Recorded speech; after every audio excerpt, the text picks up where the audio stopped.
हरे कृष्णा। मैं गौरांग कृष्णदासी आज के आपके लिए छोटी सी स्टोरी लेके आई हूँ। एक कहानी एक कहानी भक्त की। भक्त जो कृष्णा से बहुत प्रेम करने वाला है। कृष्णा अपने भक्तों से भी बहुत प्रेम करते हैं। अब भक्तों के लिए कृष्णा सब कुछ करने को तैयार हो जाते हैं। आज की कथा है जनाबाई। जनाबाई बहुत प्यारी सी कृष्णा की परम भक्त थी और वो अपने माता पिता के साथ कृष्णा की भक्ति में लीन रहती थी। उसको बहुत आनंद मिलता था कृष्णा के दर्शन करने में, उनके लिए भजन कीर्तन करने में और बहुत प्यार से हमेशा कृष्णा के लिए चर्चा करने में। जनाबाई जो थी बहुत छोटी बच्ची थी। जब आषाढ़ मास में वो एकादशी को वहां पे पंडरीनाथ जो विठल विठल भगवान वहां पे हैं, वो वहां पे दर्शन करने के लिए एकादशी को गई आषाढ़ मास के। उस दिन वहां पे बहुत भीड़ होती है, बहुत भीड़ होती है। भीड़ इतनी होती है कि मंदिर के अंदर दर्शन कर पाना मुश्किल होता है। लोग कहते हैं कि बाकी दिनों में तो लोग मंदिर के अंदर जाते हैं विट्ठल जी के दर्शन करने के लिए, लेकिन आषाढ़ के एकादशी के दिन विट्ठल कहा जाता है कि विट्ठल जी जो हैं वो पताका के ऊपर में आ जाते हैं। मतलब पताका के दर्शन करके लोग दर्शन कर लेते हैं। अब वैसी भीड़ में जनाबाई गई अपने माता पिता के साथ में। वहां बहुत भीड़ थी, भीड़ बहुत ज्यादा थी। जनाबाई छोटी सी बच्ची थी, वो वहां पे गुम गई, अपने माता पिता से बिछड़ गई। बिछड़ने के कारण अगर कोई बच्चा बिछड़ता है या कोई अगर इधर उधर हो जाता है तो वो क्या करता है, रोने लगता है। लेकिन जनाबाई खुश हो गई और खुशी के मारे वो नाचने लगी। क्यों खुश हो गई? कि चलो अच्छा है कि हम संतों के साथ रहेंगे, इनके संग हम कीर्तन करेंगे, कृष्णा की चर्चाएं होंगी। तो इस कारण से जनाबाई बहुत खुश हो गई। इंतजार कर रही थी जनाबाई कि अब विठल के दर्शन हो गया, अब विठल के दर्शन हो गया, अब विठल के दर्शन। 4 दिन का समय बीत गया लेकिन जनाबाई को विठल जी के दर्शन नहीं हुए। अब जनाबाई चंद्रभागा चंद्रभाषा नमक नदी के पास जाकर बैठ के रोने लगी। अब इतना रो रही है, इतना रो रही है कि बिठोवा कहाँ हो, मुझे दर्शन नहीं दिए अभी तक, बिठोवा कहाँ हो, देखो मम्मी मेरे माता पिता गुम गए, मैं उनसे बिछड़ गई, फिर भी मैं नहीं रोई क्योंकि मुझे पता था कि आप हो। आप मेरा आप मे, मेरा ध्यान आप मैं आपसे मिलूंगी, आपके साथ रहूंगी। मैं बिल्कुल खुश थी और मैं बिल्कुल जरा भी नहीं रोई। लेकिन आप कहाँ हो बिठोआ, आप कहाँ हो, आओ, मुझे दर्शन नहीं दिया। और इतना रो रही है वो जनाबाई, इतना रो रही है कि उसके जो आंख के पानी जो है चंद्रभागा नदी में मिल गया। चंद्रभागा नदी ने कृपा करी और वहां पे उन्होंने नामदेव जी को भेजा। नामदेव जी कृष्णा के परम भक्त थे, कृष्णा को बहुत मानते थे, विट्ठल जी को बहुत मानते थे। और उनका तो क्या था कि डेली डेली रोज शाम में वो कीर्तन रखते थे। उनके घर में रोज डेली कीर्तन होता था। वहां पर डेली ही वैष्णव आते थे, वैष्णव लोग के संग में भजन कीर्तन हो और नामदेव को मतलब कीर्तन करता हुआ देख के सभी लोग आनंद के कारण उछल उछल कर नृत्य करते थे उनके कीर्तन से। जनाबाई को बोले कि चलो मेरे साथ, उसका हाथ पकड़े और अपने साथ ले गए कि तुम मेरे साथ अब रहना। नामदेव जी ने कहा, नामदेव जी ने बोला तो जनाबाई उनके संग चली गई। अब वहां वो देखिए जब कीर्तन होने लगा तो वो देखती है कि सभी लोग को तो दिख रहा है कि लोग कीर्तन कर रहे हैं नामदेव जी, और सभी लोग उछल उछल के कीर्तन में नृत्य कर रहे हैं। पर जनाबाई को तो कुछ और दिखा। जनाबाई को क्या दिखा? जनाबाई को दिखा कि एक पीताम्बर वेश धारण किए हुए, मोर मुकुट, कमल नयन, अधरों पे मुस्कान, मुरली कमर पे हाथ रखे हुए विट्ठल जी जो हैं आए और भीड़ में नृत्य करने लगे। जितनी जोर से कीर्तन होता था विट्ठल महाराज भी उतनी जोर जोर से उछल उछल के नाच रहे थे, नृत्य कर रहे थे, खूब नृत्य कर रहे थे। जनाबाई बोलती है, अरे थोड़ा कीर्तन धीरे करो, धीरे करो, विट्ठल जी नाच रहे हैं। अरे थोड़ा धीरे कीर्तन करो, विट्ठल जी बहुत जोर जोर से उछल उछल के नाच रहे हैं। सभी ने सोचा बच्ची है, बच्ची अपने मन मतलब बोल रही है, और उन्होंने किसी वैष्णव ने उस पर ध्यान नहीं दिया। लेकिन नृत्य ऐसे होता रहा। अब वो देख रही है और उसको समझ में नहीं आ रहा है कि लोग नृत्य कर रहे हैं, इतनी जोर जोर से नृत्य कर रहे हैं और बीच में हमारे विट्ठल महाराज भी नृत्य कर रहे हैं, उछल उछल के नृत्य कर रहे हैं नामदेव के कीर्तन पे। एक दिन बीता, 2 दिन बीता, 3 दिन बीता। आज एकादशी का दिन था। आज के दिन विठल महाराज सुबह से वहां पे उठ जाते हैं और मतलब उनका वो भी बंद नहीं होता है, मतलब पर्दा भी नहीं गिरता, वो आराम भी नहीं करते। वो उन्होंने सोचा, जनाबाई ने सोचा कि हो सकता है कि आज भीड़ भक्तों की ज़्यादा रहती है, इसीलिए आज विठल महाराज शायद कीर्तन में ना आवें। आज विठल जो है वो आज कीर्तन में नहीं आएंगे।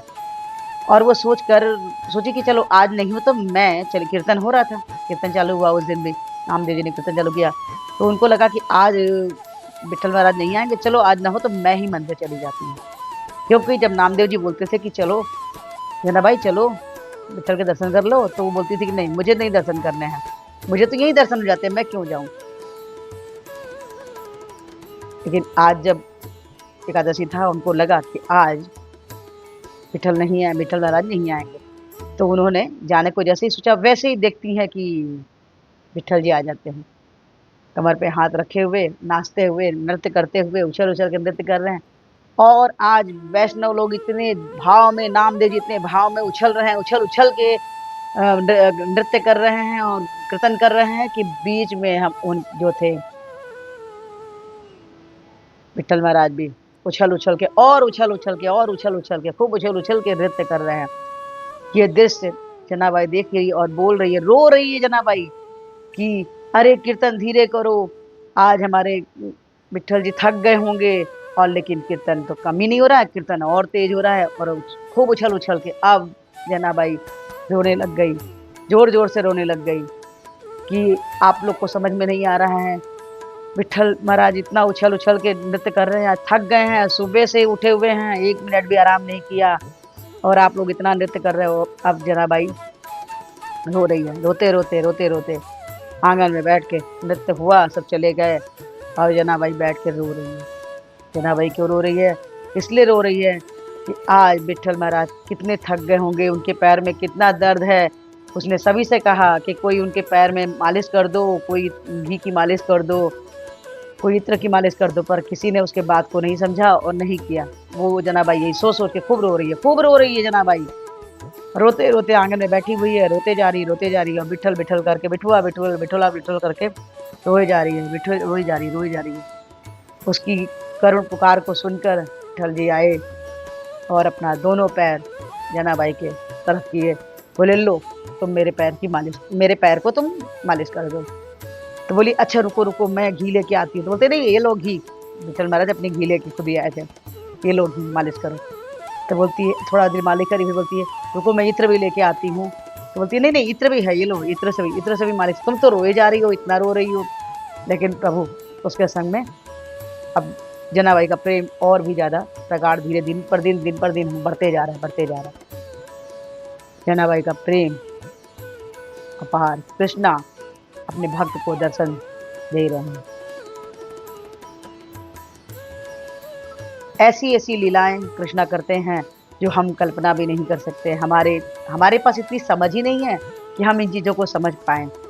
कारण ये है कि हमारी बुद्धि बहुत छोटी होती है, हम कृष्णा की लीला नहीं समझ सकते। ये एक रास है, रास। जैसे कहते हैं कि वृंदावन में कृष्णा रास करते हैं, वैसे ही भक्तों के साथ जो इस तरह की लीलाएं होती है इसको रास कहा जाता है। अब जनाबाई कुछ समय बीता और बड़ी हो गई।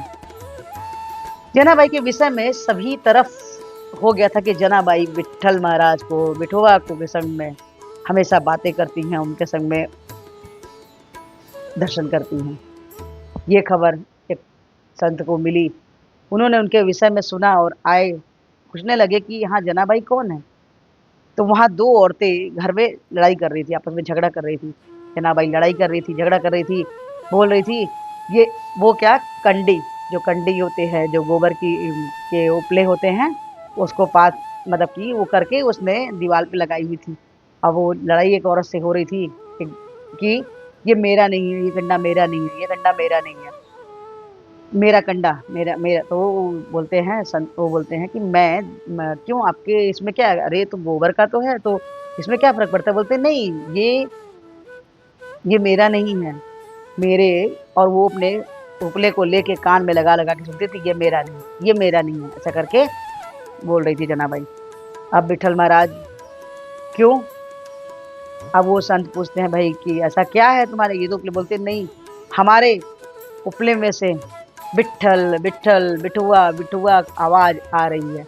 अब वो संत ने कान में लगाया, सुना, हाँ ये है, नहीं ये नहीं है, ऐसा करके उन्होंने उसको बदला। मतलब कि जीव जो चीज है, जो सजीव है, वो तो नाम ले सकता है, लेकिन निर्जीव यानी कंडे जो होते हैं, कंडे उपले जो होते हैं, वो भी जनाबाई के कंडे भी बिठुआ बिठुआ बोलते थे। इतना प्रेम था जनाबाई के कृष्णा से, और कृष्णा भी जनाबाई से उतना ही प्रेम करते थे। और ये जो कंडे से आवाज आ रही है, ये क्या है? यही तो रास है, यही तो रास है। कृष्णा का प्रेम बहुत ही दिल में उतर जाने वाला प्रेम होता है। इसके लिए आपको स्वयं भी, हम जनाबाई तो नहीं बन सकते, हम कालिदास नहीं बन सकते, हम तुलसीदास नहीं बन सकते, हम मीरा नहीं बन सकते, लेकिन भक्त बनने का प्रयास तो कर सकते हैं। और इस कलयुग में खुद ही कृष्णा आपका हाथ पकड़ के आपको इस कलयुग से निकालने के लिए तैयार है। बाकी युग की तरह नहीं, कलयुग केवल नाम आधारा जप कीजिए और कृष्णा के सबसे प्रिय बच्चे बन जाइए। ये छोटी सी कथा आपको सत्य घटना कैसी लगी? अगर अच्छी लगी हो तो लाइक कीजिए, शेयर कीजिए, सब्सक्राइब कीजिए।